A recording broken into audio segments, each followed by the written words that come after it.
Sa pagbabalik bansa ni Pangulong Ninoy Aquino mula sa ASEAN Summit sa Cambodia, ipinagmalaki niya ang naging posisyon ng Pilipinas sa iba't ibang isyu kabilang ng agawan ng teritoryo sa West Philippine Sea. Balitang hatid ni Mav Gonzalez.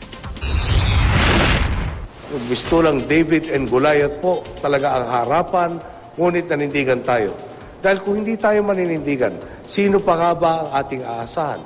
Alam na nila ngayon, ang Pilipino walang aatrasan basta't nasa tama. Ito ang salita ni Pangulong Noynoy Aquino matapos dumalo sa 21st ASEAN Summit sa Phnom Penh, Cambodia.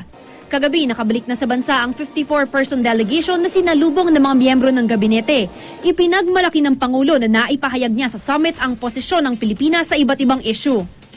Naging makabuluhan po ang mga talakayan ukol sa ekonomiya, pangangalakal, karapatang pantao. Sinulit po natin ang pagkakataon upang ipahayag ang katwiran ng ating paninindigan ukol sa ugnayang pandagat. Noong 2002 pa nagkaroon ng Declaration of Conduct of Parties in the South China Sea para maiwasan ang tensyon. Ngunit hanggang ngayon, wala pa rin Code of Conduct kung paano ito maipatutupad. Nasa kabilang panig ng di pagkakaunawaan ang pinakamalaking puwersang ekonomiko at militar sa rehiyon.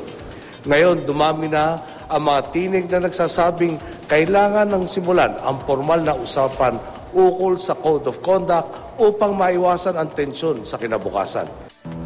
Nangako si Pangulong Aquino na hanggang siya ang presidente at suportado siya ng mga mamamayan, ipagpapatuloy niya ang laban sa West Philippine Sea.